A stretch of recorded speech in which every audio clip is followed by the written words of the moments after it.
Сәлем достар, видео басталмай тұрып, каналыма тіркеліп, лайк басуды ұмытпаңыздар. Ұрпақ күтіп жүр. Кішкене, сондай қорғансыз нәресте. Болашақта сіздің үмітіңізді, қуанышыңызды және тірегіңіз болады. Бірақ ол қазір сізге толығымен тәуелді. Болашақ ана енді өзі үшін ғана емес, нәрестесі үшін де жауапты. Оған енді отбасының және медицина қызметкерінің көмегі өте қажет.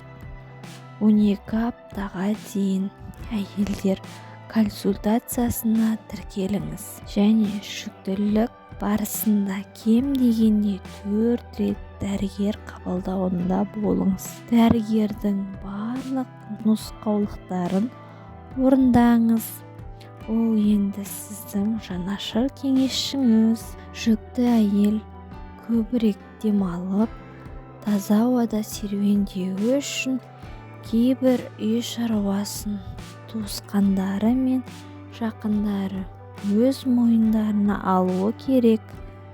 Болашақ нәресте ешқандай мұқтаждықты көрмей, дұрыс өсуі үшін жүкті әйел дұрыс тамақтанып, күніне кем дегенде 70-100 грамм ет, құс не балық етін, немесе 2 жұмыртқа, 100-150 грамм бұршақ дақылдарын, ас бұршақ, үрме, бұршақ, 100-150 грамм кез келген жаңғақ түрлерін жеу керек. 200-250 грамм сүзбе, 45 грамм ірімшік, сыр және 1-2 стақан сүт, дұрысы сүт қышқылы өнімдері, 400 грамм жемістер немесе көкөністер, дұрыс сары және жасыл салат, қырыққабат қабықты бұршақ, болгар бұрышы жеу керек. Болашақ анаға тамақ ішкенде және тамақтан кейін 2 сағат шай ішуге болмайды. Шайдың орнына компот, қайнаған су, кисел немесе шырынмен алмастырылған жөн. Шайдың құрамында тағамның сіңетін темірдің сіңуіне кедергі жасайтын танин болады. Темірдің жетіспеушілігін, қан аздығын әкеледі. Өз кезегінде жүкті әйел қанның аздығын ұрық пен болашақ нәрестенің дамуына кедергі әсер етеді. Жүктілік кезіндегі салмақ. Болашақ ананың салмағы әр ай сайын артып отырады. Жүктілік кезінде әйелдің салмағы шамамен 10-12 килограммға артады. Ол аптасына 400-500 грамм салмақ қоса алады. Егер жүкті болғанға дейін әйелдің салмағы артық немесе семіз болса, онда аптасына қосатын салмағы 300 граммнан аспағаны дұрыс. Сіздің мағыңыздың қай санатта жататынын анықтауға көмектесетін мына формуланы пайдаланыңыз. Бойыңыз шаршы метрін анықтау үшін метрмен өлшегенде бойыңыздың ұзындығы, мысалы 167, 1,67 сондай санға көбейту керек. 1,67-ні көбейтеміз, 1,67-ге шығады 2,79. Жүкті болғанға дейінгі салмағын, мәселен 60 килограмм. шыққан санға бөліңіз. 60-ты 2,79-ға бөлеміз. Одан шығады 21,5. Одан шыққан сан дене салмағының индексі деп аталады. Салмақ, егер дене салмағының индексі 19-дан 25-ке дейін тең болса қалыпты. Егер дене салмағының индексі 19-дан кем болса төмен. Егер дене салмағының индексі 26-дан 29-ға дейін аралығында болып тұрса артық. Дене салмағының индексі 30-дан артық болса семіздік болып есептеледі. Егер жүкті әйел салмақты тым жылдам немесе тым баяу қосатын болса, міндетті түрде медицина қызметкеріне қаралыңыз. Медицина қызметкері сізге ас үлесін дұрыс құруды көмектеседі. Жүкті болған кезде болашақ ананың жай-күйіндегі кез келген өзгерістер өте ұқыпты қарау керек. Жүктілік кезінде және босанғаннан кейін күтпеген жерден өмірге қауіп тудырады. Асқынып кетуі мүмкін. Егер әйел өзін нашар сезінсе, ол туралы жақындары мен медицина қызметкерлеріне хабарлауы керек. Отбасы нені білуі керек? Жақын маңдағы аурухана, перзентхананың телефон немесе мекен жайы, жүкті әйелдің медициналық көмек көрсететін жерге тез жеткізудің жоспары. 3 айға дейінгі нәресте күтімі. Нәресте дүниеге келгенде ол жаңа отбасыға келеді. Сәбидің ағзасы оның өмір бойы қоршап өтетін бактериялар мен микробтарға қарсы тұруға жаңа үйрене бастайды. Сондықтан да барлық екпелердің белгілерін мерзімде қабылдағаныңыз маңызды зор. Екпелер сәбилердің ауруына қарсы тұруға және дені сау мықты болып өсуіне көмектеседі. 2 айдағы екпе. Балаларға барлық екпелер ақысыз жасалады. Құр өзек, дифтерия, көкжөтел, сіреспе қарсы бірінші екпе АКДС-1, полиомиелит қарсы екінші екпе ОПВ, бауырдың қабынуы вирусында гепатит В қарсы екінші екпе.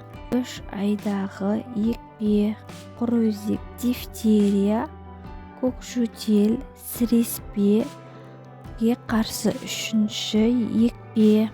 АКДС-2, полиомиелитке қарсы 3-ші екпе. ОПВ-2. Үйге жас нәресте болған кезде қонақ шақыруға бола ма? Кішкентай нәрестеге достарыңыздан және туысқандарыңыздан ауру жұқтырып алмауға тырысыңыз. Ауру адамдардың қонаққа шақырмаңыз. Індет жайлаған кезде тұмау, салқын тию аурулары ерекше сақ болыңыз. Нәрестені кез келген қарым-қатынасқа оқшаулап күш салыңыз. Тамақтану бойынша кеңестер. Нәресте үшін емшек сүтінің құдіреті күшті. Онда барлық қажетті тағамдар, заттар болады. Сәбиге тек емшек сүтін беріңіз. Оның қорегіне сүттен басқа ештеңе тамақ, сұйықтық, тіпті суды да қоспаңыз.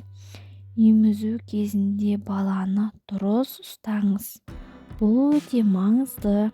Сәбидің басы мен денесін тік бір жазықтықта ұстау керек.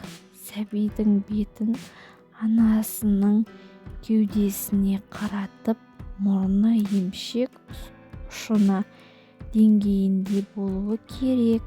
Сәбидің денесі анасының денесіне тиістіріп, ішіне ұстау керек. Анасы тек мойны мен иығын ғана емес, сәбидің бүкіл денесін ұстап отырады. Сәбидің иегі емшекке тиіп тұрады. Сәбидің аузы барынша ашық болады. Астық тыңғы ерні сыртқа шығыңқы болады. Емшектің басым бөлігі астына емес, үстіне көрініп тұруы керек. Сәбидің әлсін кідіріп жасап, баяу терең емгені байқалып, және сүтті қалай жұтқаны естіледі. Сәбиді шөлмектен тамақтандырмаңыз, себебі ол баланы кеудені дұрыс жатқызу тәртібін бұзады. Оның емшек емуден басқа тартуына апарып соқтырады.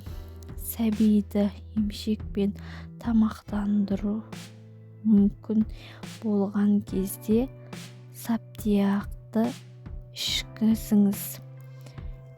Емшек ему ғажап іс. Ол сәбиге деген махаббат, қайталанбас рахат немесе мейірімділік сезінген тамаша мүмкіндік береді. Нәресте неше рет емгісі келсе, сонша рет емізіңіз. 24 сағатта кемінде 8 рет. Баланың жылауына күтудің қажеті жоқ. Егер бала аштықтың белгісін сезсе, мазасызданып, саусағын сорып, аузымен сорып, қимылдарын жасаса, оны емізіңіз. Емізу кезінде баламен сөйлесіңіз, өлең айтыңыз, аялаңыз, жымиыңыз, оның көзіне мейіріммен қараңыз. Нәресте үшін емшек те тамақтану үшін ғана емес, өзін жайлы сезіну үшін де қажет. Сәбиді ай сайын өлшеп отырыңыз. Сәбидің салмағын оның жасына сәйкес келетіндігін анықтауға медицина қызметкерлері көмектеседі. Егер нәресте емшекті селқой емсе немесе одан бас тартса, аяқ-қол аз қозғалса, қатты дыбыс немесе шақшайған жарыққа реакциясы әлсіз болса, немесе мүлдем болмаса, еш себепсіз ұзақ жыласа, құсса және іші өтсе, 2 ай бойы салмақ қоспаса, медицина қызметкеріне қаралыңыз. Нәрестені шомылдыру.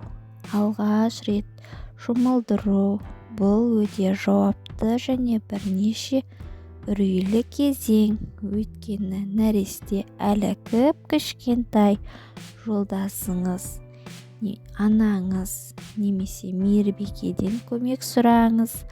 6 айға дейін баланы күн сайын шомылдырыңыз. Шомылдырған кезде бөлменің жылытыңыз. 37 градуста жылы суға түсіріңіз. судың температурасы арнайы термометрмен немесе шынтақпен тексеріңіз. Сәбиді тез жұмсақ қимылмен жуындырыңыз және бірден құрғақ жылы орамалмен ораңыз да сүртпей шаймен құрғатыңыз. Шомылдырып ұзақтығы 5-7 минут, аптасына 2-3 рет балаға арналған сабынмен жуған дұрыс. Осы уақыт бойы сәбимен әңгімелесу және оған өлең айтуды ұмытпаңыз. Баланы бағып қағу және дамыту кеңестері. Бала өз денесімен танысады, өз қолына қарап таң қалады, аяғын көтереді. Баланы жаялыққа ораудың қажеті жоқ, ернін қозғалтады. Егер сіздің сәбиіңіз бесікте көп жатса, оның өсуіне кері әсер тигізуі мүмкін. Бесік баланың қозғалысын шектейді және оның үйлесімдік дамуын кедергі жасайды. Яғни сәби ұйықтағанда кезде бесіктен бос ұстауға тырысыңыз. Нәресте әзірше өзінің барлық кері эмоцияларын тек жылау арқылы ғана білдіре алады. Бірақ оның жылауына себептер көп болуы мүмкін. Баланы түсінуді үйреніңіз. Оның мына себептермен жылауы мүмкін. Аш болғанда ең көп таралған жас нәрестенің жылау себебі. Мұндай жағдайда оны жұбату өте оңай. Сәбиді кеудеңізге жатқызып, ол тыныштанады.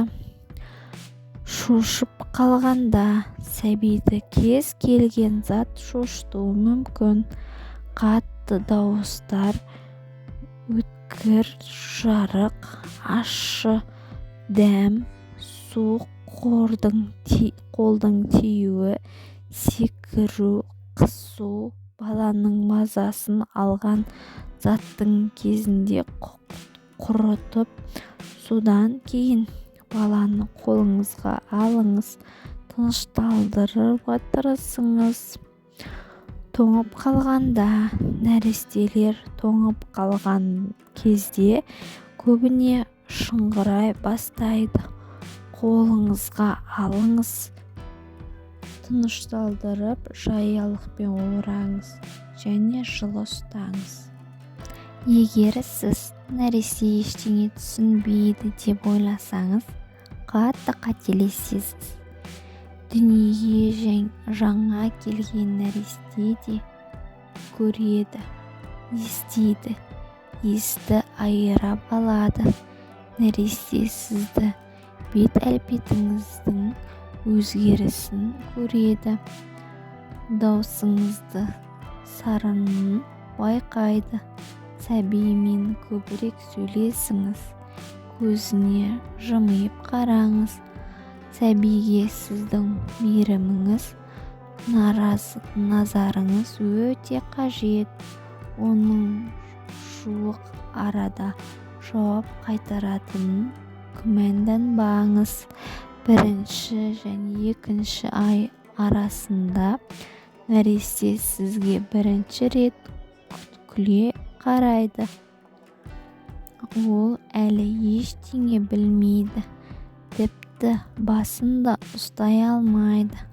Бірақ өзін жақсы көретін адамдардың ортасында болуды қалайды және өзі де солай жауап бергісі келеді. Егер сіздің көзіңіз, сөзіңіз, қимыл қозғалысыңыз мейірімділікке толы болса, нәресте өзін тыныш және сенімді сезінеді. Сіздермен болған мен Асия. Каналыма тіркеліп лайк басуды ұмытпаңыздар. Сіздердің қолдауларыңыз мен үшін өте маңызды.